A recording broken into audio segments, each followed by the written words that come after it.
کوئی شکر کی پٹی بھی باندھنی چاہیے. حضرت ایوب 18 سال بیمار رہے. زوجہ کہنے لگی دعا کر لو تو آپ فرمانے لگے بی بی سے کہ صحت کتنی دیر رہی؟ اس نے کہا 60 سال. تو آپ فرمانے لگے ذرا بیماری کو بھی 60 سال گزر لینے دو پھر دعا بھی کر لیں.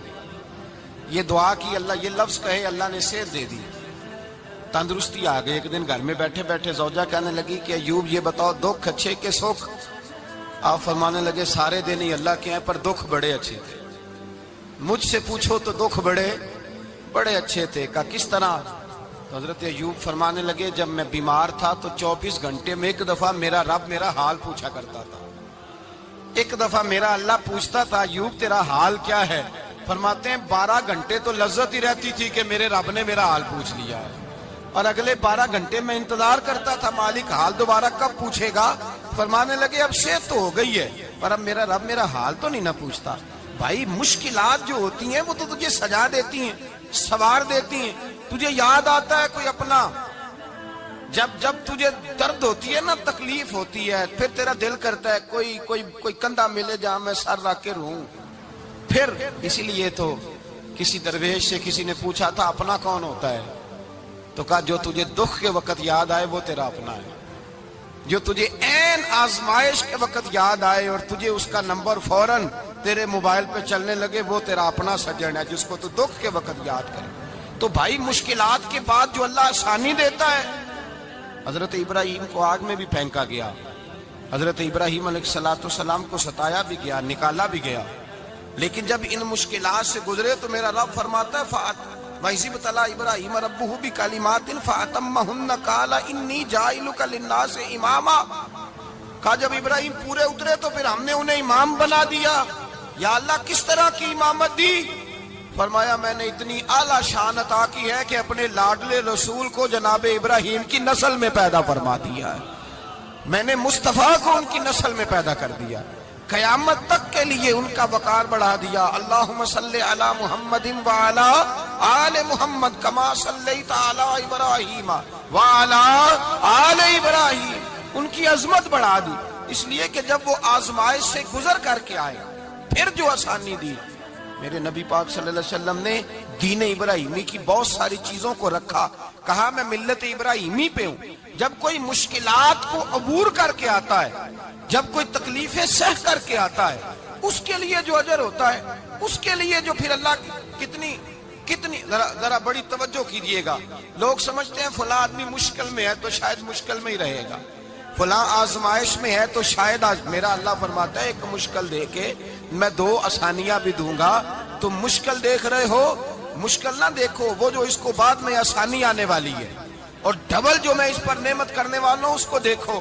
حضرت یوسف کو بھائیوں نے کنویں میں ڈال دیا تھا، اور جب کنویں سے نکلے تو مصر کے بازاروں میں بکے، اور پھر زلیخا نے الزام لگایا تو حالات بگڑ گئے. حضرت یوسف کو جیل جانا پڑا. کتنی کٹھن زندگی تھی، لیکن میرے مالک کو کچھ اور ہی منظور تھا. کنویں میں گرنے والے، بازار میں بکنے والے، جیل میں جانے والے، الزام لینے والے جناب یوسف کو رب کریم نے اسی مصر کا بادشاہ بنا دیا. اللہ پاک نے اسی مصر کا حکمران بنا دیا. یاری تیری سونا ہے پر ازمیشاں تیریاں اگ. اے سونا پرکھیا جاوند آئی پہلو نال اگاں دے لگ. اس کے لیے تھوڑا سا جتن کرنا پڑتا، تھوڑے کٹھن حالات سے گزرنا پڑتا، تھوڑی آزمائشوں کا روپ دیکھنا پڑتا. ہم چاہتے ہیں کہ ہمیں چھیڑے کوئی نہ کوئی تکلیف نہ آئے، کوئی آزمائش. یہ ہو نہیں سکتا میرے بھائی. نامی کوئی بغیر مشقت نہیں ہوا. 100 بار جب عقیق کٹا تب جا کر نگی ہوا. ہم چاہتے ہیں کہ ہمیں کچھ بھی دقت نہ آئے، مشکلات نہ آئے. اور مشکلات تو انسان کو سنوارتی ہیں بھائی، وہ تو نکھارتی ہیں. کبھی پوچھا کرو جا کر کے کسی گندم کے دانے سے کہ تو کہاں سے ہو کے آیا ہے، کہاں سے نکل کے آیا ہے، تو وہ بتلائے گا کہ بڑے مشکل مراحل سے گزرا ہوں اور پھر اللہ نے مجھے طاقت دی ہے کہ میں انسان کے وجود کا حصہ بناؤں. تو بھائی کٹھن مراحل، آزمائشیں، تکلیفیں یہ انسان کو بڑا انسان بنا دیتی ہیں.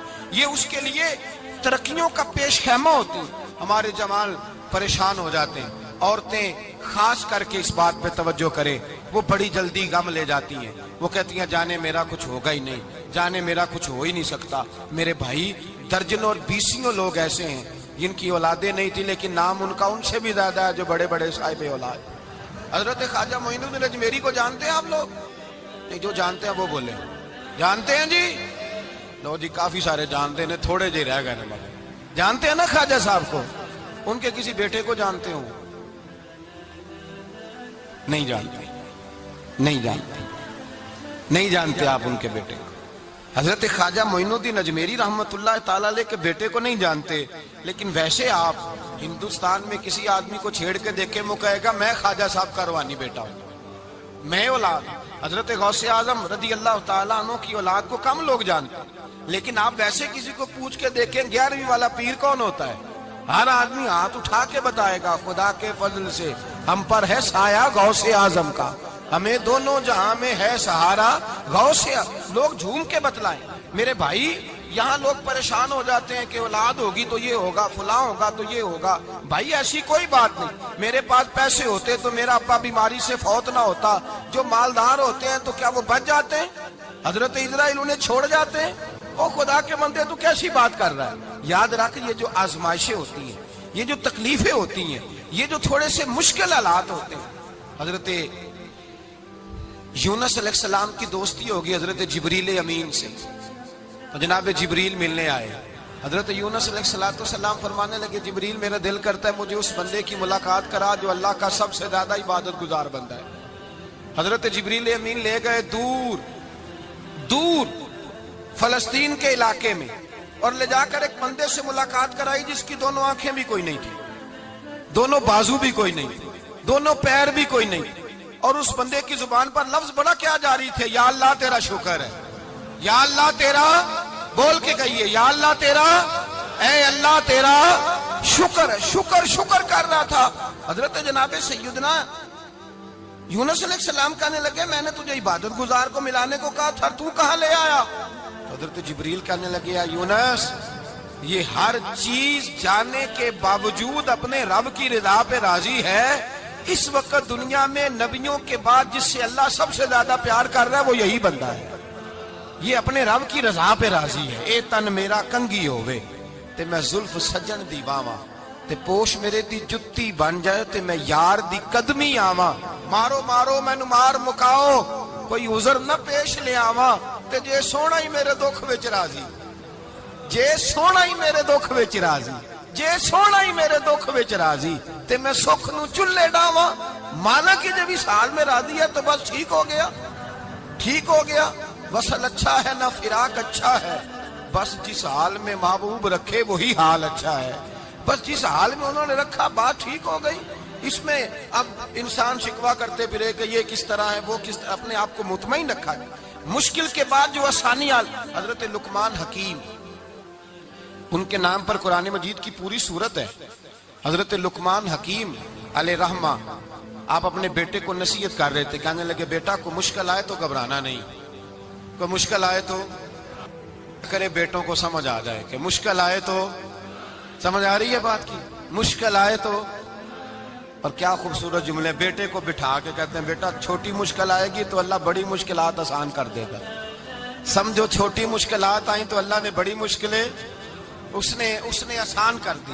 اور آپ کو بتاؤں اصل انسان ہوتا ہی وہ ہے جو مشکلوں میں جینے کا ڈھب سیکھ جاتا ہے, وہ بن جاتا ہے, جو کرب کے حالات میں جینے کا سلیقہ سیکھ جاتا ہے. اپنے بچوں کو یہ سمجھانا, حضرت لقمان بیٹے مشکل آئے تو گھبرانا نہیں, بڑی کو ٹال دیتی ہے, وہ نیکی کا اور آسانی کا پیش خیمہ ہوتی ہے. اللہ اس کے بعد آسانی سمجھا رہے ہیں. کچھ دنوں کے بعد کہنے لگے آؤ فلاں اللہ کے نبی کی ملاقات کو چلیں, فلاں نبی علیہ السلام سے ملنے چلتے ہیں. اس زمانے میں جو نبی تھے ان سے ملنے چلے گئے. بیٹے کو بات یاد تھی, گھوڑے پہ بیٹھے, امام ابن جوزی نے اس کو لکھا ہے, گھوڑے پہ بیٹھے تھے دونوں کے پاس گھوڑے تھے.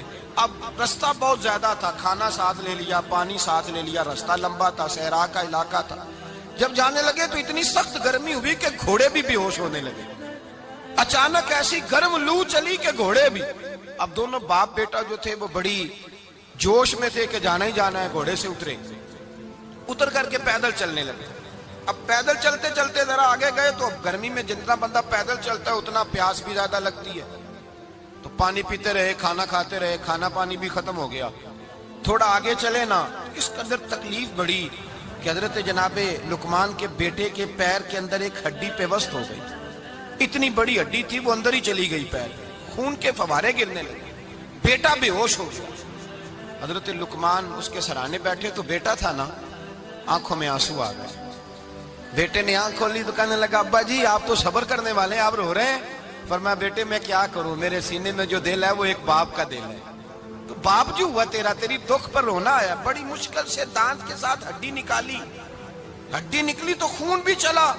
صاحب زیادہ کہنے لگا حضور آپ نے تو کہا تھا ہر مشکل کے بعد آسانی ہوتی ہے، اور چھوٹی مشکل دے کے اللہ بڑی سے بچا لیتا ہے، تو ہم تو اچھے کام چلے تھے، مشکل پہ مشکل، مشکل پہ مشکل، یہ کیا ہے؟ حضرت لقمان کہنے لگے بیٹا نہ تو رب کی حکمتوں کو جانتا ہے نہ پوری طرح میں جانتا ہوں، لیکن جو میں نے کہا تھا وہ بات سچی ہے۔ فَإِنَّ مَعَ الْعُسْرِ يُسْرًا إِنَّ مَعَ الْعُسْرِ يُسْرًا، اللہ ہر مشکل کے بعد آسانی عطا فرمائے گا، اور فرمایا میرا ایمان ہے کہ ضرور ضرور عطا فرمائے گا۔ یہ بات کہہ رہے تھے کہ سامنے سے دھواں اٹھا، اتنا سخت دھواں اٹھا کہ آپ نے سوچا شاید وہاں آبادی ہے وہاں جاتے ہیں۔ وہاں چلنے لگے تو پیچھے سے کسی نے آواز دی ٹھہر جاؤ، رکو، وہیں رک گئے۔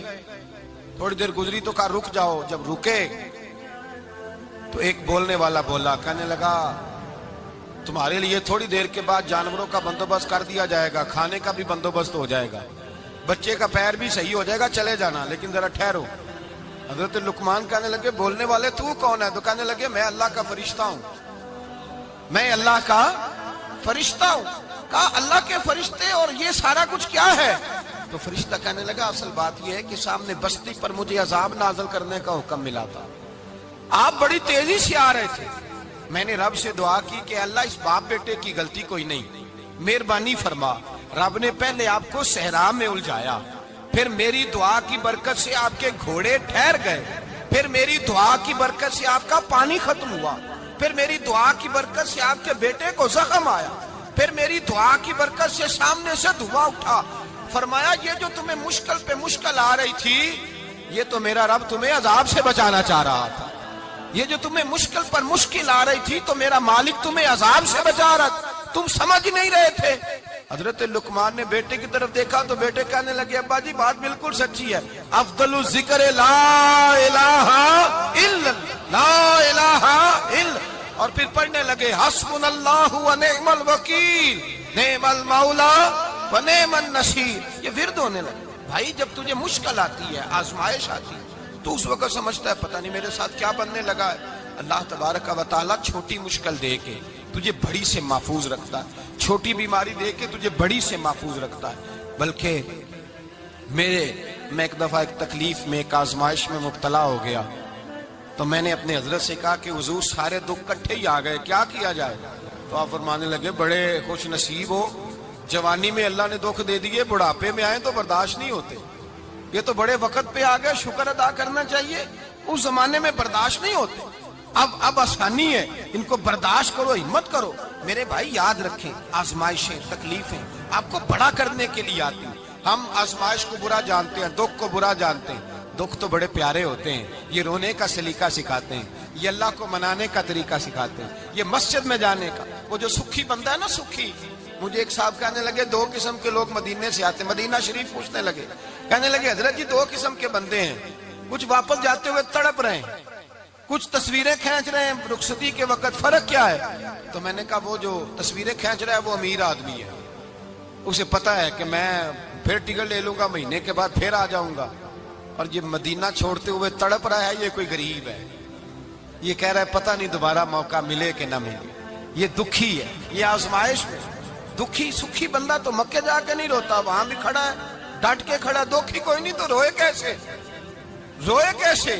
دکھیے دی گل دکھیا ہی جانے، دکھیے دی گل، کیا خوبصورت لفظ ہے میاں صاحب کی، اور لفظوں میں حسن دیکھے، کہنے لگے دکھیے دی گل اے دکھیا ہی جانے تے سکھیے نو کی خبراں، تے یار جنہاں دے موت نے مارے روندے نہیں تک تک قبراں. یہ مشکل مرحلہ ہوتا ہے. جب انسان تکلیف میں ہوتا ہے پھر اسے احساس ہوتا ہے. اور تکلیف والے کو ہی تکلیف والے کی تکلیف کا احساس ہوتا ہے. جب آپ کو اللہ مشکل دیتا ہے تو سمجھ لیں رب آسانی دینا چاہ رہا ہے.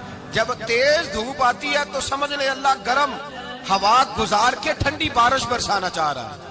اور جب چاروں طرف سے گھٹن ہو، پنجابی میں کہتے ہیں گما لگ جائے، تو پھر سارے بول کے کہتے ہیں اب جو طوفان آئے گا وہ سخت ہی آئے گا. اس لیے کہ گھٹن جتنی زیادہ ہوتی ہے پھر فضل بھی اتنا.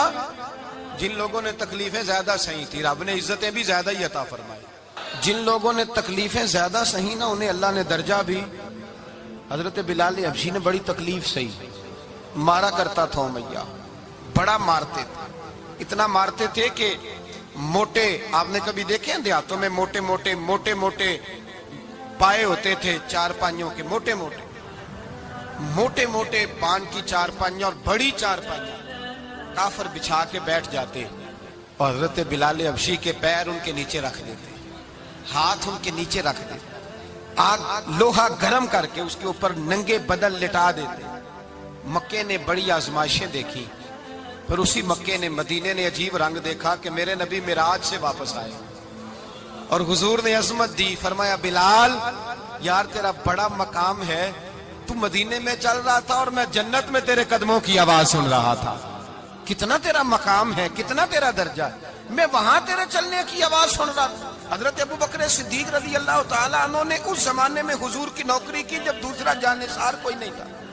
سارے لوگ تانے دیتے، کہتے ابو بکر تو اکیلا ہی سیانا ہے، سارا مکہ مخالفت کرتا ہے، تو جان ہی نہیں چھوڑتا، سارا زمانہ مخالفت کرتا. ابو بکر صدیق نے مال بھی دیا، جان بھی دی، شہزادی حضرت عائشہ بھی دی حضور کی خدمت میں، ہر چیز لٹا دی. دنیا کو پتا اس دن چلا جس دن میرے رسول پاک صلی اللہ علیہ وسلم مسجد نبی میں بیٹھے تھے، درجنوں صحابہ تھے. حضور نے فرمایا ابو دردہ کو تو بلاؤ. جناب ابو دردہ حاضر ہوئے تو کہتے ہیں حضور کا چہرہ دیکھا تو ناراضگی ہے چہرے پہ. میں نے دیکھتے ہی کہا حضور آپ مجھ سے ناراض ہیں؟ حضور نے فرمایا ہاں میں ناراض ہوں. جب یہ لفظ کہے تو میں کانپنے لگا، حضور ناراض ہو گئے. میں نے کہا یا رسول اللہ میری غلطی. تو نبی پاک نے فرمایا تو میرے ابو بکر کی عظمت نہیں جانتا؟ حضور جانتا ہوں. حضور کیا ہوا؟ نبی پاک نے فرمایا کل تو گلی میں گزر رہا تھا، ابو بکر بھی گزر رہا تھا، تو نے سوچا ہی نہیں تو میرے ابو بکر کے آگے آگے چل رہا تھا؟ یہ خیال ہی نہیں آیا، تجھے پتا نہیں کہ جس نے میرے ساتھ نیکی کی میں نے بدلہ چکا دیا ہے. ابو بکر کا بازو تھام کے اللہ کی بارگاہ میں لے جاؤں گا، میرا رب بھی اسے بدلے عطا فرمائے گا. یہ عظمت، یہ شان، یہ بلندی اور رفعت مشکلات سے گزرنے کے بعد ملی. میرے نبی پاک صلی اللہ تعالی علیہ وسلم کے ساتھ مولا کائنات شیر خدا حضرت علی نے 9 سال کی عمر سے وفات شروع کی اور تا دم آخری حضرت علی نے وفا کی مصطفیٰ سے. کٹھن مراحل سے گزرے، کٹھن مراحل سے. حضرت علی کہتے ہیں میں ہر جنگ میں ہر جہاد میں ساتھ تھا، پر جس دن مکے اور مدینے سے آنے والوں کو حضور بھائی بھائی بنا رہے تھے، مہاجر اور انصار کو بھائی بھائی بنا رہے تھے. فرماتے ہیں میں تنہا کھڑا تھا، کوئی کسی کا بھائی بن گیا، کوئی کسی کا بھائی بن گیا، میں اکیلا کھڑا تھا اور میں سوچ رہا تھا کہ یار میں کدھر جاؤں. کہتے ہیں میں اس حد تک آیا کہ میرے آنسو بہنے لگے، لیکن میری مشکلات کو آسانی تب ملی جب مدینے کے چاند دھیرے سے اٹھے، میرے قریب آئے، میرا بازو تھاما اور فرمایا علی باقی سارے بھائی بھائی بن گئے ہیں، انت اخی فی الدنیا والآخرہ، تو میرا بھائی ہے، دنیا میں بھی میرا بھائی ہے، قیامت کے دن بھی میرا بھائی ہے. حضور نے اعزاز دیا اور غدیر خم کے موقع پر حضرت علی کا بازو تھام کے کھڑا کر کے حضور نے فرمایا من کنت مولا ہوں فہذا علی مولا.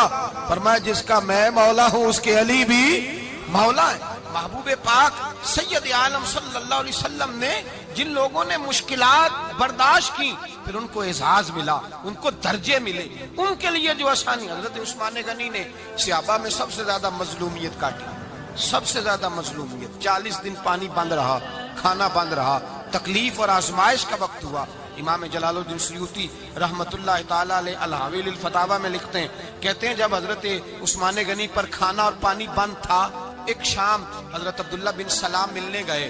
اس شام، اس صبح جس شام حضرت سیدنا عثمان غنی شہید ہوئے، جناب عبداللہ ابن سلام کہنے لگے عثمان تیرا کیا حال ہے، کس پوزیشن میں ہے؟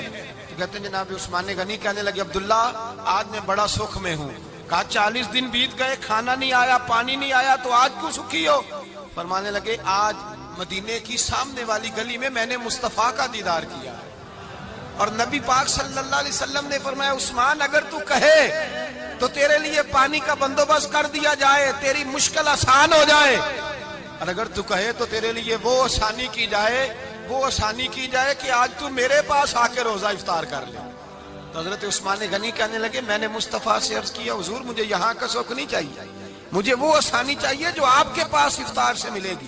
فرمانے لگے آج میں رخصت ہو جاؤں گا, افطار رسول اللہ کے پاس کروں گا. حضرت عبداللہ ابن سلام فرماتے ہیں پھر اس شام حضرت عثمان شہید ہو گئے. لوگ کہنے لگے عثمان شہید ہو گئے, اور میں کہنے لگا نہیں, انہوں نے جا کے نبی پاک کے دسترخوان پہ روزہ افطار کر لیا ہے. روزہ افطار بھائی پھر بعد میں جو آسانی ملی ان لوگوں, جو ان لوگوں کو درجات نصیب, کٹھن. حضرت عبداللہ مزنی حضور کے غلام تھے, قبیلہ مزن کے رہنے والے, والد فوت ہو گئے, چچا نے پالا تھا, اسلام قبول کر لیا. جس آدمی میں حوصلہ پیدا ہو جائے نا ساری دنیا اسی کی ہے, اس کا سب سے گزارا ہو جاتا ہے. وہ میرے کارواں ہے. جس میں حوصلہ پیدا ہو گیا وہ لیڈر ہے, وہ سربراہ ہے, اس لیے کہ اس کا سب سے ٹائم گزرے گا. اور جو آدمی حوصلہ نہیں پیدا کرتا, صبر نہیں کرتا, اس کا تو ماں باپ سے وقت نہیں گزرتا, اپنے بال بچوں سے اختلاف ہو جاتا ہے, اپنے سگے بہن بھائی ان کے ساتھ. اس کی وجہ کیا ہے کہ حوصلہ نہیں, صبر نہیں, راضی بالرضا نہیں. جو آدمی سمجھ لینا اللہ میرا رب ہے اور میرے حق میں جو کرے گا بہتر ہی کرے گا, وہ آزاد ہو گیا. وہ آزاد. جیم جان دا کچھ وسا نہیں ہوں, جان یار نو دے تے شاد ہو جا. اس سے دل دے ہیں فساد سارے, دل دلبر نو دے تے آزاد ہو جا. تے جے وہ رکھے آباد تے رو وسدا, تے جدوں کرے برباد برباد ہو جا. وزن نہیں بنتا شعر کا, لیکن میں کئی دفعہ کہا کرتا ہوں جے وہ رکھے آباد تے رو وسدا, جدوں کرے برباد تے چپ کر کے برباد ہو جا. اس میں لقمہ نہ دے, بحث نہ کر, یہ بھی نہ کہہ دیکھو جی میں نے کتنی, نہ چپ کر کے برباد ہو, بس ختم. اور ایک شاعر نے بڑی زبردست بات کہی تھی, نے کمال کر دیا. شعر سمجھ میں آ گیا تب بھی ٹھیک ہے, نہ بھی آیا تو شعر پھر بھی بڑا ٹھیک ہے, شعر پھر بھی بڑا ٹھیک ہے. اس نے کہا تھا تو اگر عشق میں برباد نہیں ہو سکتا تو جا, پھر تجھے کوئی سبق یاد نہیں ہو سکتا. پھر تو ناکام ہے زندگی میں, پھر تو الف بے بھی نہیں یاد ہوگا. تو اگر عشق میں برباد نہیں ہو سکتا تو جا, پھر تجھے کوئی سبق یاد نہیں ہو سکتا, پھر تو فارغ ہے. تو عزیزو یاد رکھو, صبر, حوصلہ, دانائی یہ آپ کو بڑا کرے گی. میرے رسول پاک صلی اللہ تعالی علیہ وسلم کو اللہ نے سمندروں سے بڑا حوصلہ عطا فرمایا تھا, سمندروں سے بڑا. سمندروں سے بڑا مشکل ہوتا ہے بیٹی کے قاتل سے صلح کرنا, بڑا مشکل ہوتا ہے. بڑا مشکل ہوتا ہے کانٹے بچھانے والوں کے رستوں میں پھول بچھانا. اور بھائی یہ بڑا ہی مشکل ہے, بڑا. جنہوں نے پتھر برسائے ہوں, مکے سے نکالا ہو, ان کے گلے میں پھولوں کے ہار ڈالنا. پر سلام اس پر کہ جس نے دشمنوں کو بھی قبائیں دیں, سلام اس پر کہ جس نے گالیاں سن کر دعائیں دی. تو حضور نے حلم کا مظاہرہ کیا, تدبر, صبر ایک تدبیر ہے. یہ آپ کو سیانا کر دے, جو اللہ نے آپ کو دیا اس پہ راضی رہے, صبر کرے, اور اپنے ارد گرد لوگوں کو دیکھ کے پریشان نہ ہو.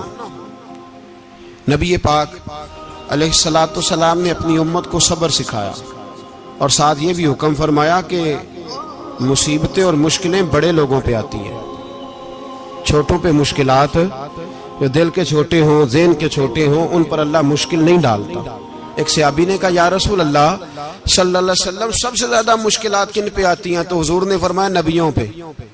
کن پہ یا رسول اللہ؟ اس کے بعد تو حضور نے فرمایا پھر نیک لوگوں پہ, علماء پہ, صلحاء پہ, صوفیاء پہ, اتقیاء پہ. ان لوگوں پہ بڑی مشکلات ہوتی, یہ کٹھن راہوں سے گزرتے, بھائی تیار کریں ذہنی طور پہ اپنے آپ مشکلات کے لیے، آزمائشوں کے لیے، تکلیفوں کے لیے تیار کریں. جب آپ تیار رہیں گے پھر آنے والی مشکل آسانی سے گزر جائے گی، اور جب کہیں گے پتہ نہیں کیا ہوگا حوصلہ چھوڑ جائیں گے پھر معاملہ خراب ہوگا. دلیر رہیں.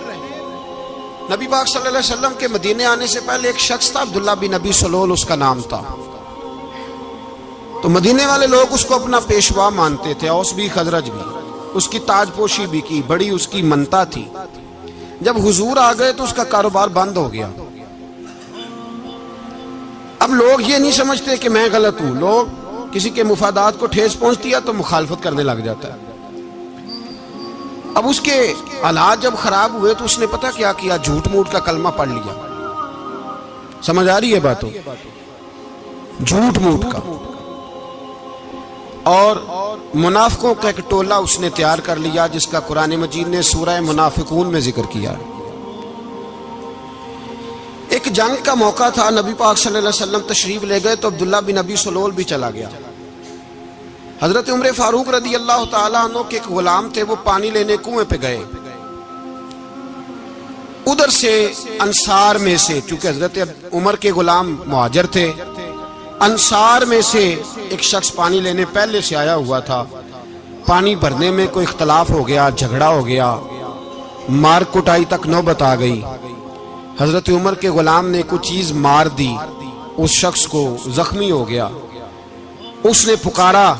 عبداللہ بن ابی سلول نے سمجھا کہ موقع اچھا ہے، دوڑا ہوا آیا اور آ کر اس نے کہا انصار مدینہ بھاگ کے آؤ، جلدی آؤ.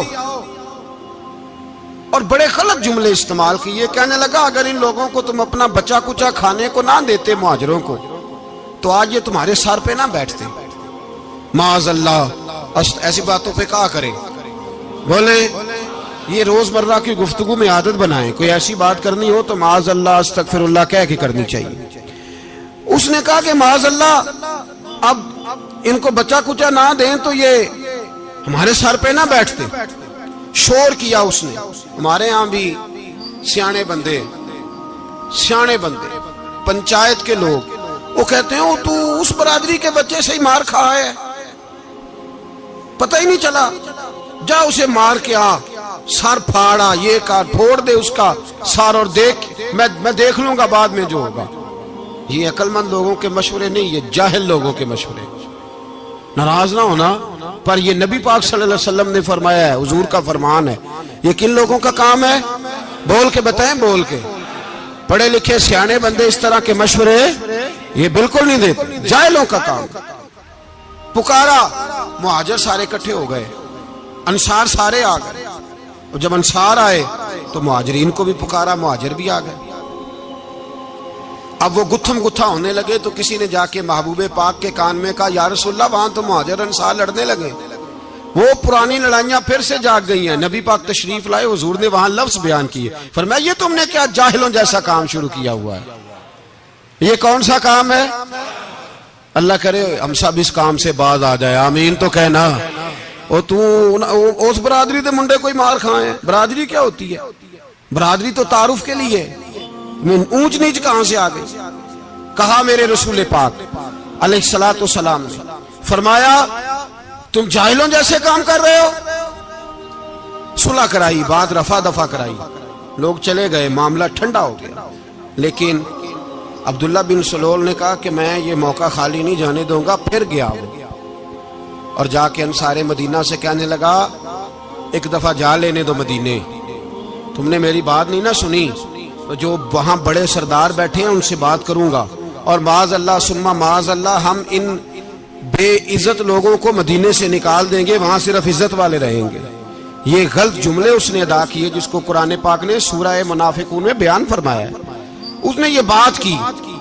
ایک صحابی تھے حضرت زید رضی اللہ تعالیٰ عنہ، وہ سن رہے تھے. آ کے عرض کی یا رسول اللہ صلی اللہ علیہ وسلم عبداللہ بن ابی سلول تو اس طرح کہہ رہا ہے کہ مدینے جا کے عزت والے دوسروں کو نکال دیں گے، اور تم اگر اپنا بچہ انہیں نہ دیتے تو معاذ اللہ آج یہ ایسا نہ کرتے. حضرت عمر نے بھی سن لیا. حضرت عمر نے بات سن لی، تلوار نکالی اور دوڑے. حضور نے بازو پکڑا، فرمایا کدھر جا رہے ہو؟ کہ یا رسول اللہ اگر آج سزا نہ دی تو کل اور بات بھی کرے گا، اور اگر آج ایک قتل ہو گیا تو باقی سیانے بن جائیں گے۔ یا رسول اللہ مجھے چھوڑے، میں ماروں گا۔ حضور نے فرمایا عمر چپ کر، وہ جھوٹ موٹ کا کلمہ پڑھتا ہے، لوگ کہیں گے کہ محمد ابن عبداللہ نے اپنے ساتھی مارنے شروع کر دیے، چپ کر، حوصلہ کر، صبر کر، دلیری کر۔ حضرت عمر کہتے ہیں میری حضور کے کہنے پر میں ٹھہر تو گیا، پر وہ میرے اندر جو آگ لگی ہوئی تھی ٹھنڈی نہیں ہو رہی۔ کہتے ہیں میں چپ تو کر گیا۔ نبی پاک علیہ السلام نے پوچھا عبداللہ بن نبی سلول سے تو نے یہ کہا ہے؟ کہنے لگا حاشا وکلا، میں نے بات ہی نہیں کی نا۔ اب لوگ کہنے لگے کہ زید تو نوجوان ہے، تو یہ بوڑھا آدمی ہے، چلو صحیح کہتا ہوگا۔ حضور بھی خاموش ہو گئے۔ اللہ پاک نے قرآن مجید نازل فرما دیا، فرمایا اللہ نے سن لی ان کی بات جنہوں نے یہ کہا ہے، اور پھر لفظ بڑے حسین ہے، فرمایا یہ کہتے ہم عزت والے ہیں؟ نہیں، وَلِلَّهِ الْعِزَّةُ وَلِرَسُولِهِ وَلِلْمُؤْمِنِينَ، فرمایا عزت تو اللہ کے پاس ہے، اللہ کے رسول کے پاس ہے، اور عزت تو مومنوں کے پاس ہے، مومنین کے پاس عزت ہے۔ یہ قرآن پاک نے سارا مضمون بیان کر دیا کہ عبداللہ بن نبی سلول غلط کہتا ہے اور حضرت زید صحیح کہتے ہیں۔ حضور نے کچھ نہیں فرمایا، جا رہا ہے قافلہ۔ جب مدینے کی سرحد آ گئی نا، حدود مدینہ منورہ کی شروع ہوئی، تو عبداللہ کا اپنا بیٹا، اس کا نام بھی عبداللہ بن عبداللہ تھا، اپنا بیٹا اس کا بڑا مخلص جانثار غلام تھا میرے رسول پاک صلی اللہ علیہ وسلم کا، وہ تلوار لے کے مدینے کی حد پہ کھڑا ہو گیا اور کہنے لگا میرے باپ تو نے اتنی بے ایمانی کے لفظ کہے کہ میں ان کو نکال دوں گا؟ کہے اپنی زبان سے کہ میں ذلت والا ہوں، رسول پاک کو اللہ نے بڑی عزت عطا فرمائی، کہے ورنہ میں تیری گردن کاٹ دوں گا۔ بول، کہے حضور بھی عزت والے اور نبی پاک کے غلام بھی عزت، کہے اپنی زبان سے، کہے میرے رب کا یہ فرمان ہے وَرَفَعْنَا لَكَ ذِكْرَكَ، حبیب میں خود تیرے لیے تیری شانوں کو بلند فرما دوں گا۔ تو کہا تو دشمن ہو کے کہنے لگا میرے بیٹے مجھے معاف کر دے، مصطفیٰ تو بڑی عزتوں والے، ان کے غلام شانوں والے۔ جب بیٹا تلوار لے کے سامنے کھڑا ہوا، شہرت ہوئی، اب نبی پاک نے حضرت عمر کی طرف دیکھا، کہا عمر تیری بات صحیح تھی، اب جو ہوا یہ زیادہ صحیح تھا، وہ میں نے تجھے کہا حوصلہ کر، تدبر کر، وقت کا انتظار کر، یہ صحیح ہوا کہ وہ صحیح تھا۔ تو حضرت عمر فاروق کہنے لگے یا رسول اللہ میں گواہی دیتا ہوں آپ واقعی اللہ کے سچے رسول ہیں صلی اللہ علیہ۔ اتنی اچھی رائے، وقت فیصلہ کرتا ہے، تدبر سے چلے، دانائی سے چلے، علم پیدا کریں، بردباری۔ ہمیں کئی دفعہ سجدہ صاف کرنا پڑتا ہے، ہم جو کہتے ہیں بات اس کے الٹ نکل آتی ہے۔ ہم کسی شخص کے بارے میں کچھ تبصرہ کر بیٹھتے ہیں، کچھ عرصے کے بعد ہمیں پتہ چلتا ہے کہ وہ تو ایسا تھا ہی نہیں، ہم نے غلط بات کر۔ ہم بغیر تحقیق کے، بغیر تفتیش کے، حوصلہ نہ ہونے کی وجہ سے، صبر نہ ہونے کی وجہ سے ہم بہت سارے کام کر گزرتے ہیں، پھر ہمیں نقصان ہوتا ہے۔ اپنی زندگی میں حلم نہ چھوڑے، حوصلہ نہ، لڑائیاں ہوتی ہیں نا گھروں میں، اس کی وجہ خامد ہوتا ہے، بیوی نہیں ہوتی۔ یہ بات گھر جا کے بتانا کہ آج انہوں نے کہا ہے۔ لڑائی کی وجہ کون ہوتا ہے؟ نہ بولو تسی، پر میں تے آنکھ ہی چھڑیا ہے، وہ تو ریکارڈ ہو گیا ہے۔ لڑائی کی وجہ کون ہے؟ جڑے باتیں لڑتے ہیں وہ کوندے ہی نہیں پے۔ وجہ کون بنتا ہے جی؟ کیوں بلا؟ اس لیے کہ نبی پاک صلی اللہ علیہ وسلم نے فرمایا عورت کی عقل آدھی ہے تو تیری تو پوری ہے نا، جس کا مطلب ہے لڑائی اگر بچ سکتی تھی تو مرد کی وجہ سے بچ سکتی تھی، گھر میں امن ہو سکتا تھا۔ کہتے ہیں جی یہ بڑی بیوقوف ہے، میری سنتی نہیں۔ تو میں نے کہا جو اس سے بحث کر رہا ہے وہ سیانا ہے؟ بولیں، جو بحث کر رہا ہے وہ عقل مند ہے؟ بندہ تو چلو تھا وہ دانشور، شیکسپیئر، باتیں بعض اوقات اس کی کچھ ایسی ہیں۔ اس سے کسی نے پوچھا تھا عورتوں سے کون جیت سکتا ہے بحث میں، تو اس نے کہا تھا وہ جو ان سے بحث نہ کرے، جو ان سے بحث ہے۔ تو بھائی تو وجہ اس لیے کہ حوصلہ تو نہیں کرنا تھا۔ نبی پاک علیہ السلام نے فرمایا بی بی ٹیڑھی لکڑی ہے، سیدھی کرنے کی کوشش کرو گے تو ٹوٹ جائے گی، سیدھی تو پھر کتنا بیوقوف ہے جو پتھر سے سر رگڑ رہا ہے، کتنا نادان ہے جو یہ حرکت کر رہا ہے، دریا میں چھلانگ لگا کے کہتا ہے ڈوبوں گا نہیں۔ تو بھائی حوصلہ پیدا کرے، علم پیدا کرے، بہت ساری ایسی باتیں کرے کہ جس میں اشتعال آئے گا، فٹافٹ 3 لفظ طلاق کے دے دیے، اب بھاگا گیا مفتی صاحب کے پاس، او ہو 4 بچوں کا کیا بنے گا؟ اور یہ بات پکی ہے کہ بچوں کو صرف ان کی ماں ہی پال سکتی ہے، ان کی ماں۔ اور بات مجھے نہیں بھولتی، ایک شخص نے بیوی کو طلاق دے کے دوسری شادی کی، اس کا بیٹا تھا 10 سال کا، تو اس نے اپنے بیٹے سے کہا کہ بیٹے بتا پرانی اماں صحیح تھی یا یہ صحیح ہے؟ اس نے کہا نہیں ابا وہ تو جھوٹ بڑے بولتی تھی، یہ صحیح ہے۔ وہ جھوٹی تھی، وہ جھوٹ بڑے بولتی تھی میری سگی اماں، یہ سچ بولتی ہے۔ اس نے کہا وہ کیسے؟ کہنے لگا اس لیے کہ میں کوئی شرارت کرتا تھا تو میری سگی اماں مجھے تھپڑ مارتی تھی اور کہتی تھی تجھے روٹی نہیں دینی، جا دوڑ جا گھر سے۔ تو میں دوڑ جاتا تھا تو جھوٹ بولتی تھی نہیں دینی، پھر آدھے گھنٹے کے بعد مجھے ڈھونڈنے لگ جاتی تھی، ڈھونڈ کے لاتی تھی، پھر میری منت کرتی تھی، پھر مجھے کہتی تھی نہ مجھے ستایا کر، پھر میرا ماتھا چومتی تھی، پھر میری مرضی کا کھانا بنا کے دیتی تھی، پھر میرے منہ میں لقمے ڈالتی تھی۔ جھوٹی تھی، پہلے کہتی ہے نہیں دینی، پھر پیچھے بھاگتی ہے۔ یہ سچی ہے، میں شرارت کرتا ہوں تو تھپڑ مار کے نکالتی ہے، پھر میں منتیں کرتا ہوں پر روٹی نہیں دیتی، پیر پکڑتا ہوں نہیں دیتی، سچ بولتی ہے، اپنی بات پہ ڈٹ جاتی۔ او بھائی بچے اس کی ماں ہی پال سکتی ہے، تو نے 3 جملے کہتے سوچا ہی نہیں، تیرا کا گیا تو یہ تو نئی بیوی ملے گی، اور اس کا بھی کیا گیا، اس کو بھی شاید شوہر مل جائے۔ ان پھولوں کی پرورش صرف ان کا مالی کر سکتا ہے، دوسرا کر سکتا تو نے حوصلہ ہی نہیں کیا۔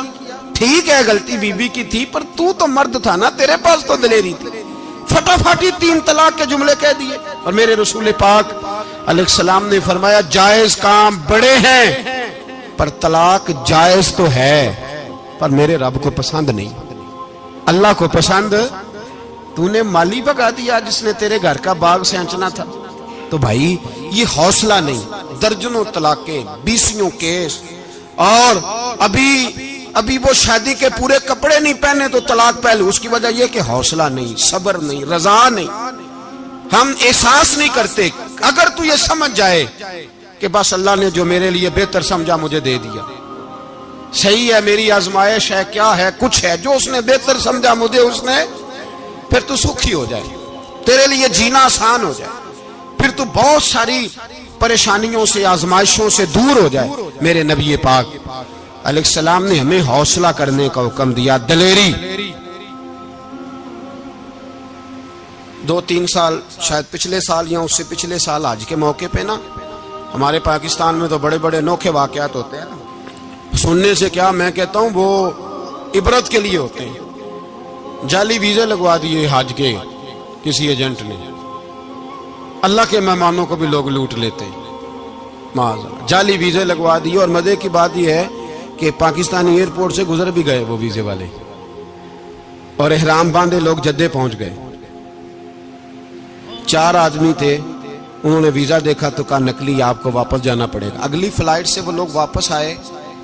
آپ مجھے بتائیے ان کی جب وہ چھوٹے چھوٹے کلپ آئے، میڈیا نے ان کی باتیں سنی تو ان کے آنسو نہیں تھمتے تھے۔ ایک آدمی احرام باندھ کے گیا ہے، معمولی سمجھتے ہیں آپ؟ میرے جیسا غریب آدمی کبھی اس نے ارادہ کیا اور مدینے جانے کا لیٹ ہو جائے تو کلیجہ پھٹنے کو آتا ہے، کچھ مجبوریاں پیروں میں آ جائے، نہ جا سکے تو پتہ نہیں کتنی توبہ کرنے کو دل کرتا ہے کہ کہیں غلطی تو نہیں ہو گئی، کوئی ایسی بات تو نہیں نکل گئی۔ یقین کریں طبیعت پریشان ہو جاتی، یار کوئی ایسا کام تو نہیں ہو گیا جس کی وجہ سے یہ بات ہوئی۔ 4 آدمی لوٹ آئے، حالات خراب ہو گئے، لوگ رو رو کے قصے سناتے تھے، لیکن میرے رسول پاک علیہ السلام کا حوصلہ دیکھو۔ حضور کعبے کا بھی کعبہ، حضور مالک، حرم کے مالک مطلق، جن کے صدقے اللہ نے کعبہ کو بیت اللہ بنایا۔ حاجیو آؤ شہنشاہ کا روضہ دیکھو، کعبہ تو دیکھ چکے اب کعبے کا بھی کعبہ دیکھو۔ حضور 1400 صحابہ کو لے کے گئے عمرہ کرنے، مقام حدیبیہ پر پہنچے تو کافروں نے روک لیا، ہم عمرہ نہیں کرتے، تو اور میں خادم اور جو وارث و مالک ہیں 1400 صحابہ، ہم نہیں عمرہ کرنے دیتے، واپس جائیے۔ صلح لکھی جا رہی ہے. صلح کی شرطیں کیا ہیں؟ مکے سے کوئی آدمی غلطی سے بھی مدینے چلا گیا، مکے کا آدمی، تو مسلمان اگر ان کے ظلم سے تنگ آ کے، مکی مسلمان کافروں کے ظلم سے تنگ آ کے مدینے چلا گیا تو مدینے والے واپس کریں گے. اور اگر مدینے سے کوئی شخص غلطی سے بھی مکے چلا گیا تو مکے والے واپس نہیں کریں گے. اتنی سخت شرائط. حضرت عمر غصے سے کانپنے لگے، صحابہ پریشان ہیں، پر میرے رسول پاک نے صبر دکھایا، حوصلہ، تدبر. یہ تدبیر ہے، صبر ایک بہترین تدبیر ہے. اگر کوئی اپنائے تو بہترین طریقہ ہے. حضور نے فرمایا ہمیں منظور ہے، صلح کرو. اور اتنا سخت حکم ہے، کہنے لگے 1400 احرام والے واپس جائیں، بعد میں آنا، اس وقت نہیں عمرہ کرنے دیں گے. میرے نبی پاک علیہ السلام، مجھے بتاؤ، مجھے اور آپ کو دکھ ہوتا ہے تیاری ہو تو پروگرام رہ جائے، تو اگر احرام باندھا ہو اور اللہ کے رسول نے بندھوایا ہو تو حضور واپس لوٹنے لگے تو کتنی تکلیف کی بات ہے. حضور نے فرمایا چلو آئندہ آئیں گے. معاہدہ لکھا جا رہا ہے، حضرت علی معاہدہ لکھ رہے ہیں. لکھو محمد الرسول اللہ صلی اللہ علیہ، محمد الرسول اللہ صلی اللہ علیہ وسلم اور قریش مکہ کے بیچ معاہدہ.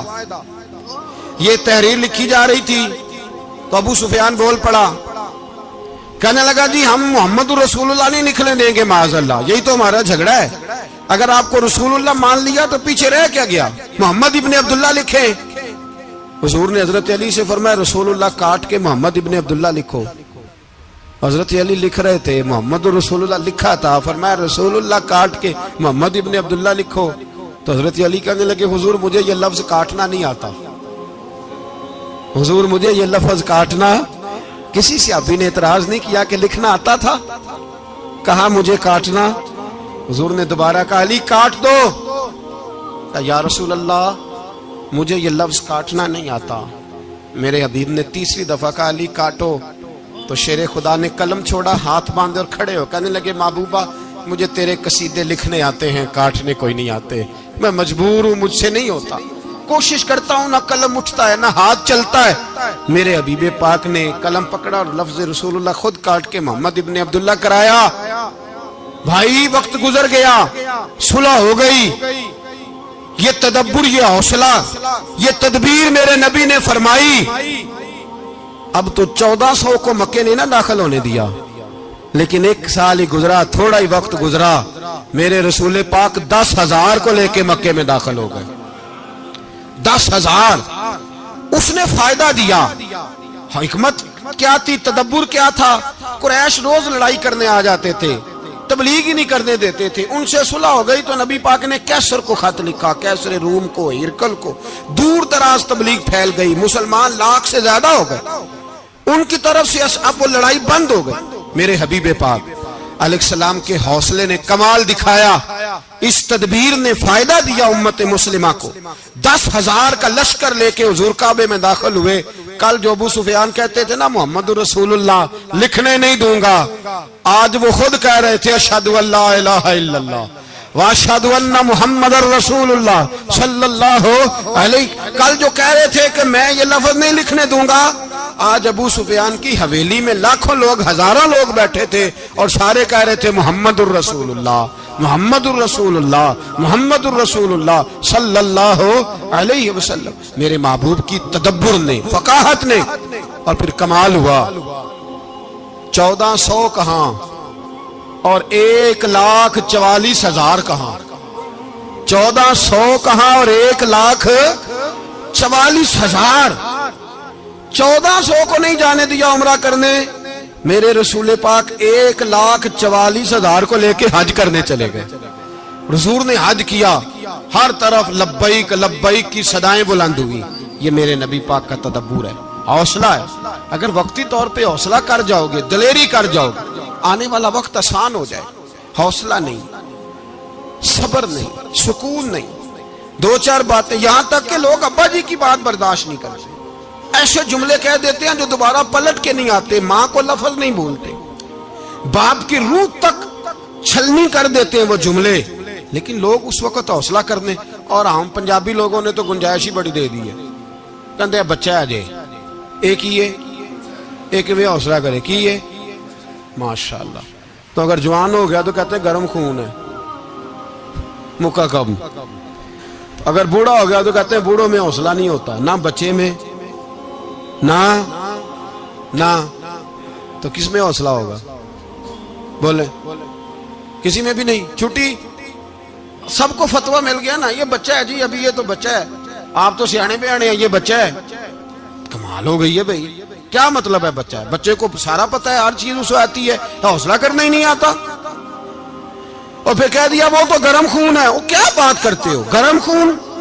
ابے کے گلے پڑ گیا گرم خون, اس کو کھڑا کرو نا ایس پی کے سامنے اور اس کو مار تھپڑ اس کے منہ پہ, تیرے گرم خون کا پتہ چلے. غریب کے یہ گلے پڑ گیا, اس کو کھڑا کرو ایس ایچ او کے سامنے, پھر پتہ چلے گا خون کتنا گرم ہے. وہاں بالکل چپ ہے, بالکل خاموش ہے. اور گرم خون اس کا صرف اماں کے لیے, جلال صرف رہ گیا اگر غریب گھر کی بیٹی بیاہ کے لایا تو صرف اس کے لیے. کوئی ایسی بات نہیں. ہم بڑے سیانے, ہمارا غصہ بڑا سمجھدار ہے, ہمارا وہ گرم خون بڑا سیانا ہے. وہ جہاں دیکھتا ہے کہ معاملہ ہلکا ہے تو وہاں وہ گرم خون جلال میں, اور جہاں دیکھتا ہے کہ سامنے والا تگڑا ہے تو وہاں وہ گرم خون فوراً ٹھنڈا ہو جاتا ہے. حوصلہ پیدا کریں. زندگی حوصلے مند لوگ جیتے, جو حوصلے مند نہیں ہوتے وہ تو زندگی کا ایک سال لطف سے نہیں جی پاتے. حوصلہ کریں, مسکرائیں.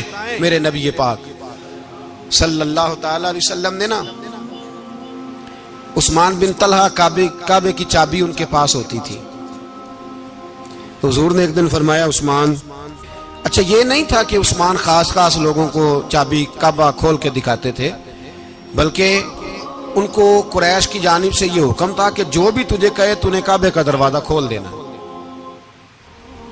نبی پاک علیہ الصلوۃ والسلام نے نا ہجرت سے 2-4 دن پہلے کہا کہ عثمان ذرا چابی دو, میں نے کعبہ اندر سے دیکھنا ہے. بڑے ٹھنڈے دل سے ذرا سننا, ادھر دیکھو میری طرف, ادھر دیکھیے گا ذرا میرے بھائی. میں نے ایک بندے سے کہا یار پانی کی بوتل دینا دکاندار سے, ایک ہے اس نے کہہ دیا نہیں میرے پاس. اس بات کا کوئی غصہ؟ بولیے. اور اگر وہ کہے سارے زمانے کو ملے گی آپ کو نہیں دینی, پھر بولیں میرا خیال ہے چپ کر کے ہنس کے آ جائیں گے, سوال ہی نہیں پیدا ہوتا. ہم کہیں گے مجھے نہیں نہ دینی, تو نے تو دکان اٹھا یہاں سے بند کاری سے. کیا مطلب ہے سب کو دینی ہے تجھے نہیں دینی؟ کیا معنی ہے اس کا؟ لے کے جاؤں گا, جھگڑا ہوگا, بحث کریں گے. عثمان بن طلحہ سے حضور نے فرمایا دروازہ کھولو, کعبہ دیکھنا ہے. عثمان کہنے لگا میں ساری دنیا کو دکھاؤں گا, آپ کو نہیں دکھاؤں گا. کتنی سخت بات ہے, پر قربان جائیں رسول اللہ کے حوصلے پہ صلی اللہ علیہ. عثمان کہتے ہیں میں نے یہ بات کی تو نبی پاک مسکرانے لگے, اور میں اچھا نہیں دینی. تو حضور نے نا مسکرا کے اور میری کمر پہ تھپکی دی, فرمایا اچھا یاد رکھنا یہ چابی میں تجھ سے لے لوں گا, اور جس کو میرا دل کرے گا میں اس کو دوں گا. عثمان کہتے ہیں روز رات کو نبی پاک کے یہ جملے میرے کانوں میں گونجتے تھے کہ حضور نے فرمایا. کہتے ہیں جس دن پتا چلا نا نبی پاک 10,000 کا لشکر لے کے آ رہے ہیں, تو ابو سفیان میٹنگیں کر رہے تھے, مکے کے سارے سردار تیاری کر رہے تھے, اور میرے کانوں میں ایک ہی لفظ تھا کہ حضور نے فرمایا میں چابی لے لوں گا, پھر جس کو میں چاہوں گا اسے دوں گا. عثمان کہتے ہیں حد ہو گئی, وقت گزر گیا, حضور آ گئے, طواف فرمایا, اور طواف کے بعد میرے نبی پاک علیہ السلام نے فرمایا بلاؤ نا ذرا عثمان کو. عثمان کہتے ہیں میں چابی لے کے آیا تو دوسرا جملہ کوئی نہیں. ساڑھے نا کوئی بندہ مشورہ دے وہ دی نہ منیے, تے جے کام مونجو ہو جائے نا جن جو نے مشورہ دیتا سی تے وہ نال ہی غوث پاک بن جاندا ہے. تینوں آکھیا سی نا فوراً ہی داتا علی اجمیری ہو جاندا ہے. وہ کہندا تینوں پتہ نہیں میں کڈا ولی اللہ, تینوں میں آکھیا سی میں انج نہ کر, اور بندہ پریشان ہوتا ہے کام الٹ ہو گیا, اور لاگوں آکھی جاندا ویکھو جی میں تے تانوں پہلوں ہی آکھیا سی. جی عجیب بات ہے, شیخ چلی کی طرح پیچھے پڑ جائے گا, میں نے تو پہلے ہی کہا تھا. او بس کر یار, اب تو خواجہ معین الدین اجمیری ہو گیا, بس کرو. مشورہ ہی ہوتا ہے, کسی کا مل جاتا ہے اور کسی کا نہیں لیا جاتا. فوری طور پہ بندہ اٹھ کے نہ تو ولایت کی 4تھی سیڑھی پہ چڑھ جائے گا, کہے گا میں تو ابدال وقت ہوں, میں کتب دورہ ہوں, میں نے تجھے کہا نہیں تھا. اب بس کر یار, کئی دفعہ مشورے صحیح ہوتے ہیں, کئی دفعہ صحیح بولیے نبی پاک صلی اللہ علیہ وسلم کی احد کے دن خواہش یہ تھی کہ اندر رہ کے لڑنا ہے. جوان صحابہ نے کہا باہر جا کے لڑائی کرنی ہے. حضور نے باہر جا کے جنگ کی. بظاہر مسلمانوں کو شکست ہوئی. حضور نے ایک دفعہ نہیں کہا کہ میں نے تمہیں کہا نہیں تھا اندر رہنا ہے. بس ہو گیا جو ہو گیا. اب اس میں فٹافٹ اگلے کو حوصلہ دو, کوئی عرض نہیں یار. نبی پاک سب بولیے صلی اللہ علیہ وسلم, میرے حبیب پاک علیہ الصلوۃ والسلام نے نا کہا عثمان کو بلاؤ. عثمان آئے تو عثمان کہتے میں نے چابی دی تو میں تیار تھا.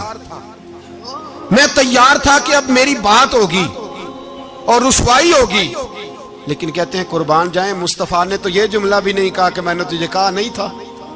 یہ بھی نہیں کہا. حضور نے چابی لی, کعبے کے بت صاف کیے, نماز پڑھی, واپس آئے. فرمایا عثمان میرا وعدہ تھا تیرے ساتھ کہ جس کو میں چاہوں گا چابی دوں گا. یہ لو چابی میں تجھے ہی دینا چاہتا ہوں, لے لو رکھ لو.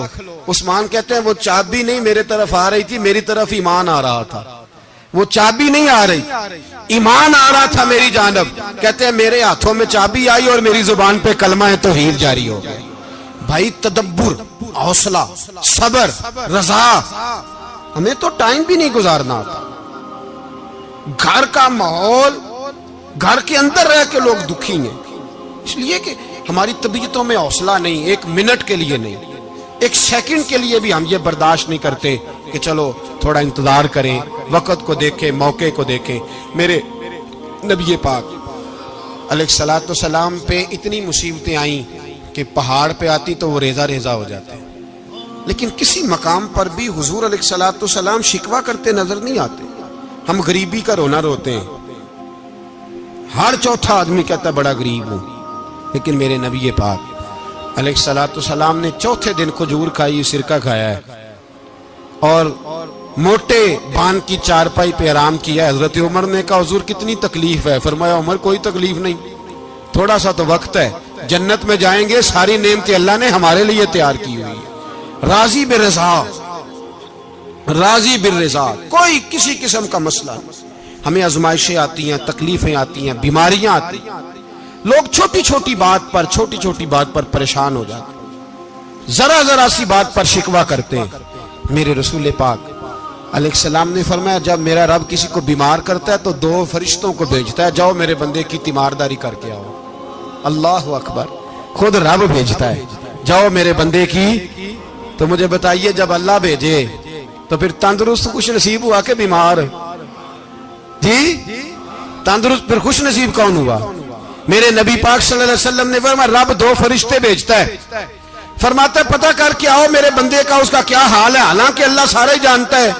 فرشتے آتے ہیں, واپس جاتے ہیں, رب کریم پوچھتے ہیں بتاؤ میرا بندہ کیا کہتا تھا؟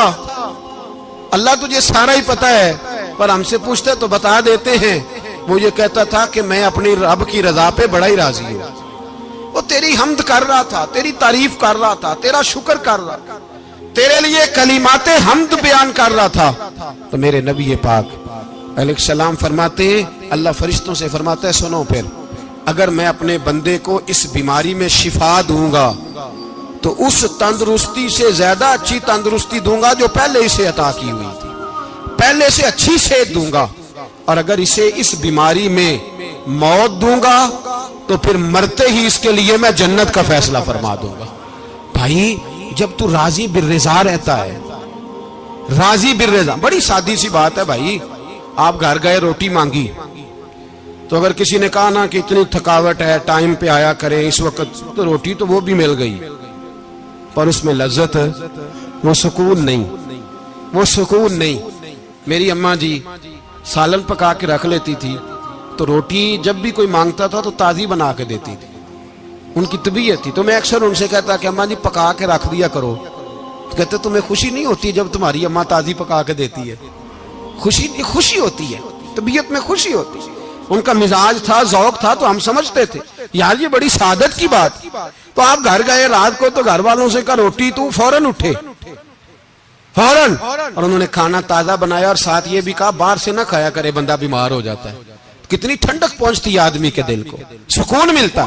تو بھائی بیماری تو آپ نے کاٹ لی لیکن ساتھ کہو ہو بڑا بیمار ہوں, میں نے تو اتنے گناہ بھی نہیں کیے, ظلم بھی نہیں کیا, کسی کو کچھ بھی. اب بیماری تب بھی کٹ گئی, پر بڑی آزمائش، مریض ڈاکٹر کے گلے پڑ رہا ہے، اس کے لواحقین جھگڑے کر رہے ہیں، بیماری وہ بھی کٹ گئی، اور ایک بیمار وہ ہے جو چارپائی پلیٹا ہے اور کہتا ہے جس طرح میرا اللہ راضی اسی طرح میں بھی راضی، تو بیماری اس کی بھی کٹ گئی۔ حضرت یونس علی نبینا علیہ الصلوۃ والسلام نے ایک دن حضرت جبریل امین ملنے آئے تو جناب یونس علیہ السلام کہنے لگے اے جبریل، اللہ کے نیک بندوں میں جو اللہ کو اس وقت سب سے زیادہ پسند ہے نبیوں کے بعد، توجہ کرنا بات پر، جو سب سے زیادہ اللہ کو پسند ہے نبیوں کے بعد ولیوں میں، اور سب سے زیادہ اللہ جس کو اللہ کی بارگاہ میں عبادت گزار لکھا جاتا ہے، میری اس بندے سے ملاقات کرا۔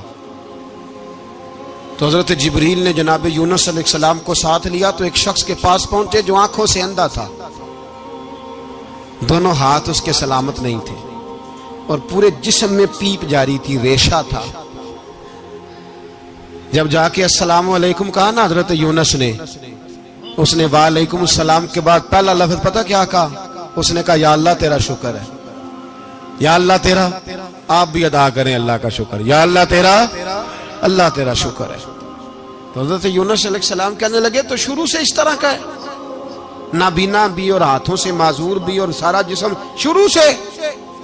تو بڑے ہی خوبصورت لفظ اس بیمار نے کہے، کہنے لگے نہیں حضور میں بالکل ٹھیک ٹھاک تھا، جب تک میرے رب نے چاہا کہ یہ دنیا کو دیکھے تو تب تک اس نے مجھے آنکھیں دیں، اور جب اس نے چاہا کہ اب اس کا دیکھنا بہتر نہیں تو اس نے واپس لے لی۔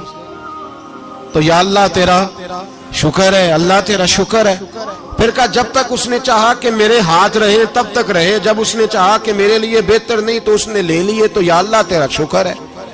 جب تک اس نے چاہا کہ میرا جسم صحیح و سلامت رہے تو رہا، اور جب اس نے چاہا کہ میرے لیے بہتر نہیں تو مجھے بیمار کر دیا، تو یا اللہ تیرا شکر ہے۔ تو حضرت یونس علیہ السلام کہنے لگے جبریل واقعی یہ اللہ کا سب سے زیادہ شکر گزار بندہ ہے، سب سے زیادہ عبادت گزار بندہ ہے، سب سے زیادہ۔ میرے نبی پاک علیہ السلام نے فرمایا میرا مومن ہر حال میں ہی نفع میں ہے، نعمت ملے تو شکر کر کے نفع، مصیبت آئے تو صبر کر کے نفع، اپنی زندگی میں تحمل، بردباری، علم پیدا کرے، حوصلہ پیدا کرے۔ ہر آنے جانے والے شخص کے مزاج کے مطابق اسے نہ ملے، اپنا مزاج صحیح رکھے، اپنی طبیعت کے مطابق اپنے ماحول کو برقرار رکھیں۔ علم کے ساتھ گزارا کرو گے تو رشتہ داروں سے بھی بنی رہے گی، دوستوں سے بھی بنی رہے گی، ہر ایک سے تعلق رہے گا۔ اور اگر آپ کے اندر یہ حوصلہ نہیں تو پھر سارے معاملات پریشانی کا شکار ہو جائیں گے۔ یہ تو آج کا مضمون تھا۔ ہمیں نا لوگ مشورہ دیتے ہیں، کہتے ہیں پیر صاحب درویشوں کو سیاست کی بات نہیں کرنی چاہیے، دیتے ہیں نا مشورہ لوگ، جی تھوڑا تھوڑا بول دیں، تھوڑا تھوڑا دیتے ہیں نا۔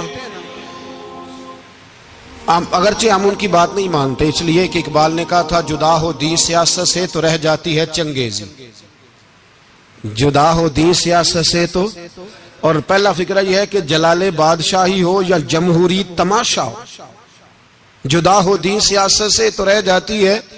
اس نے کہا جب سیاست اور دین علیحدہ علیحدہ ہوتے ہیں تو چنگیز خان اور ہلاکو خان پیدا ہوتے ہیں۔ سیاست جب تک مسجد کے اندر رہتی ہے تب تک پاک صاف رہتی ہے، وہ گندی ہوتی تب ہے جب مسجد سے نکل جاتی ہے۔ حضرت علی کے زمانے تک مسجد میں رہی، پاک صاف رہی، یزید باہر لے گیا تو گندی ہو گئی، حضرت عمر بن عبدالعزیز دوبارہ مسجد میں لے آئے تو پھر پاک ہو گئی۔ لیکن پھر بھی ایک ساتھی نے مجھے کہا تو اس کی بات میں، سب کی باتیں نہیں مانتا، اس کی بات میری سمجھ میں آئی۔ وہ کہنے لگا جی اصل بات یہ ہے کہ سیاسی تبصرے تجزیے ہم اخباروں میں ٹی وی پہ جا کے بیٹھے، جا کے بڑی مہربانی میری طرف دیکھیں، وہ ہم سنتے رہتے ہیں تو ہمارا دل کرتا ہے مسجد میں صرف ہم رسول اللہ کا پیار ہی سنیں۔ تو میں نے کہا یار تیری بات دل کو لگتی ہے، یہ بات صحیح ہے، چلو یہ نیت اچھی ہے، یہ تیرا نظریہ ٹھیک ہے، مان گئے ہم۔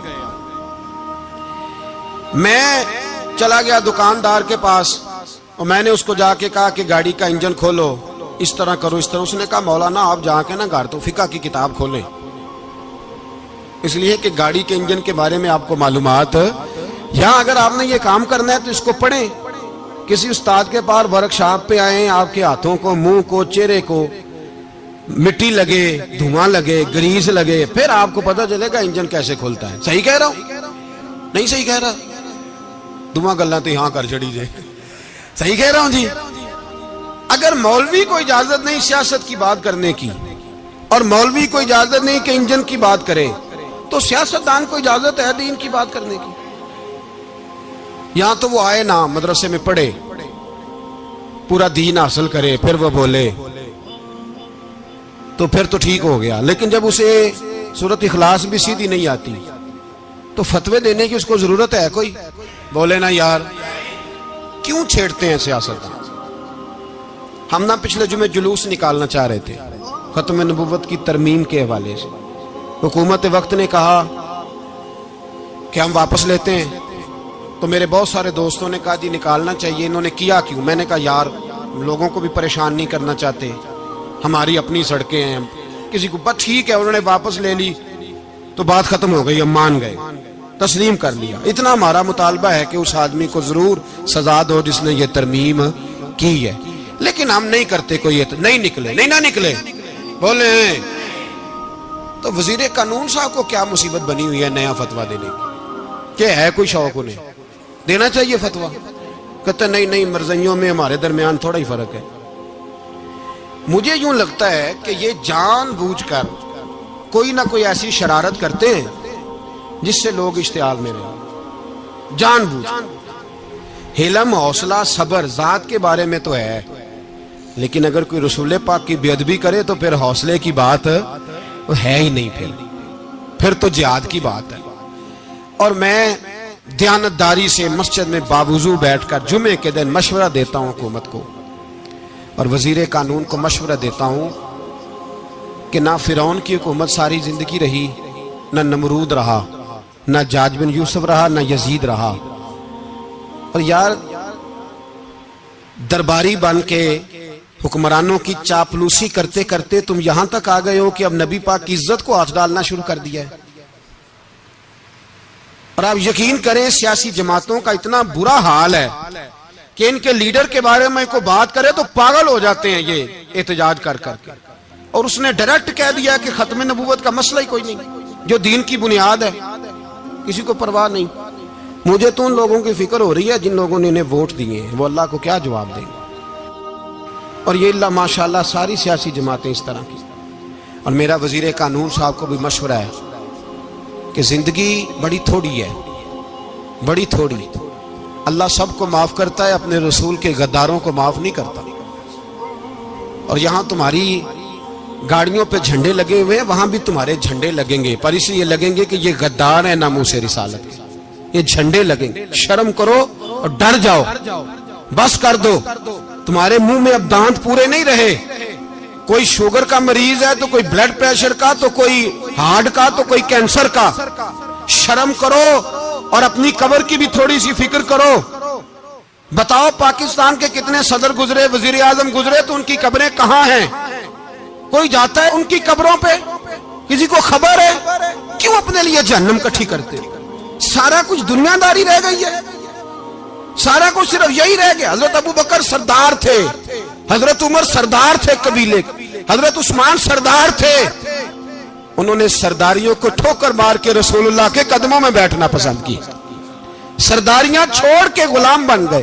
تم سرداریاں بچانے کے لیے رسول اللہ کی غداری کرتے ہو، شرم نہیں آتی؟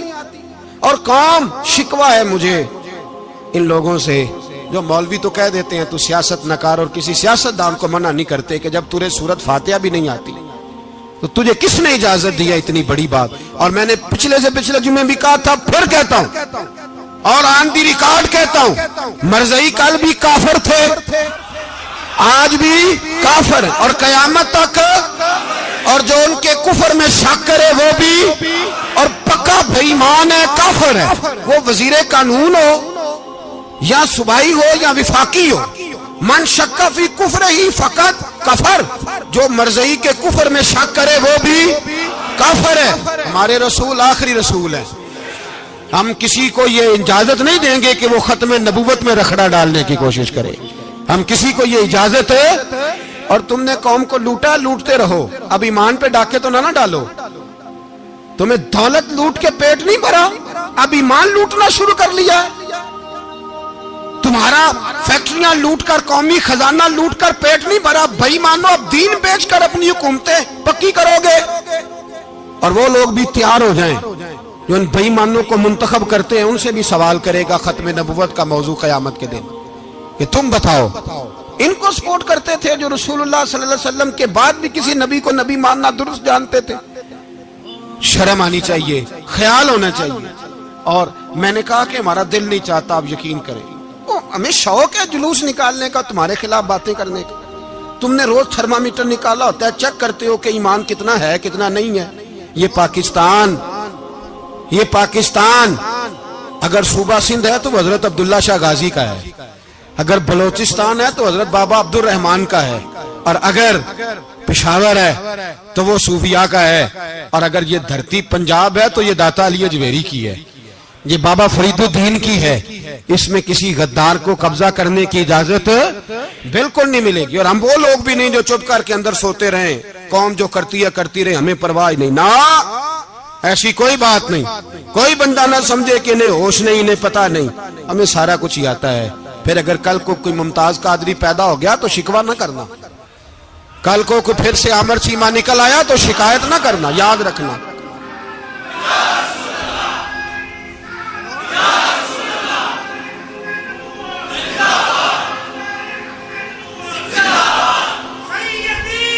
تو میرے بھائی کھل کے بولے یا نبی رسول کے وہ صلی اللہ۔ تو یہ مشورہ،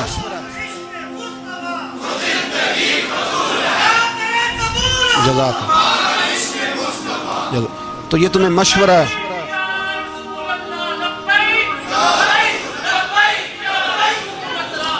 میری بات سنیں، یاد رکھیں، یہ لوگ بعد میں پچھتاتے ہیں، پھر مناظرے کراتے پھرتے ہیں، اس نے صحیح کیا کہ غلط کیا، پھر انہیں ہوش آتی ہے بعد میں، پھر ان کے ہواری نکل نکل کے میدانوں میں دلیلیں دیتے ہیں۔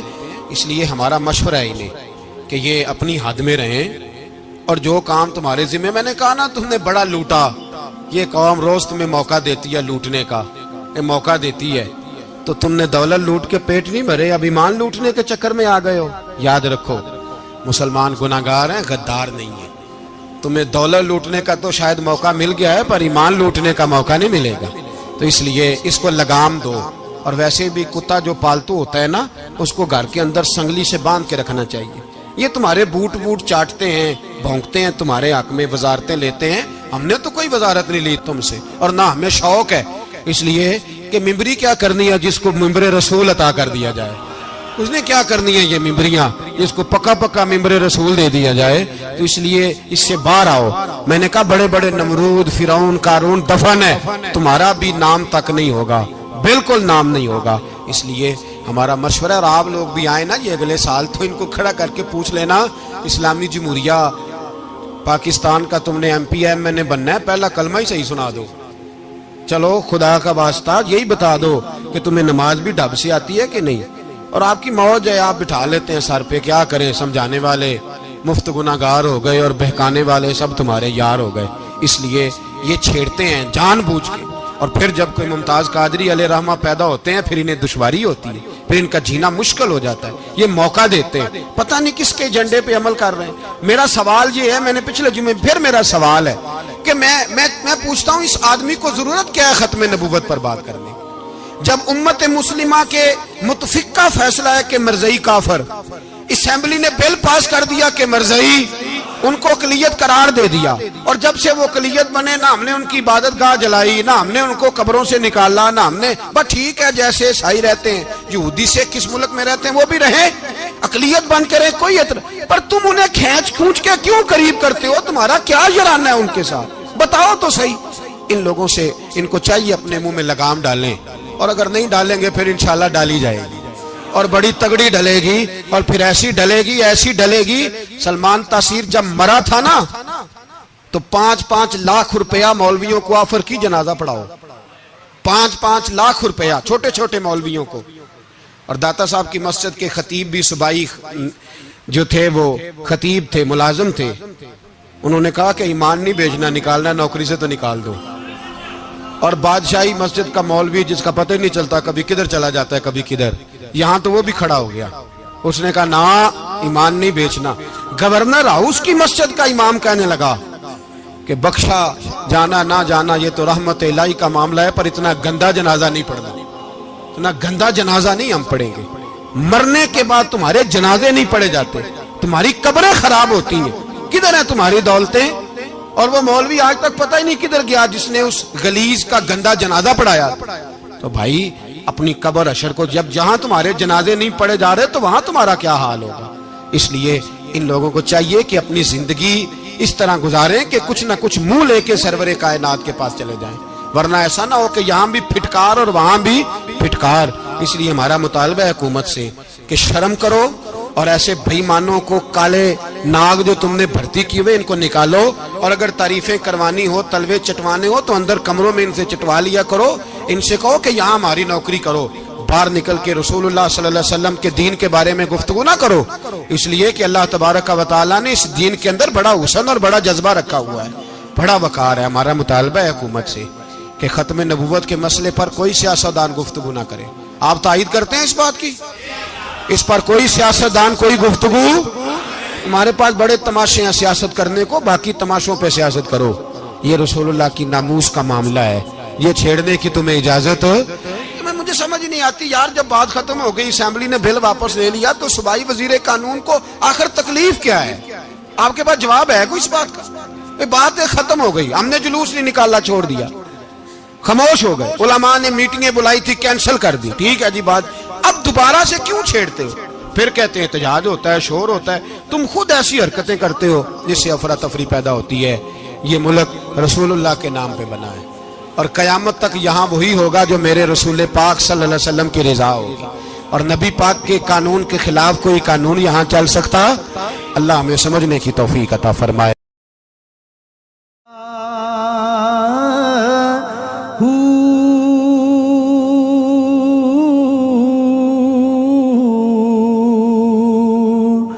نام بھج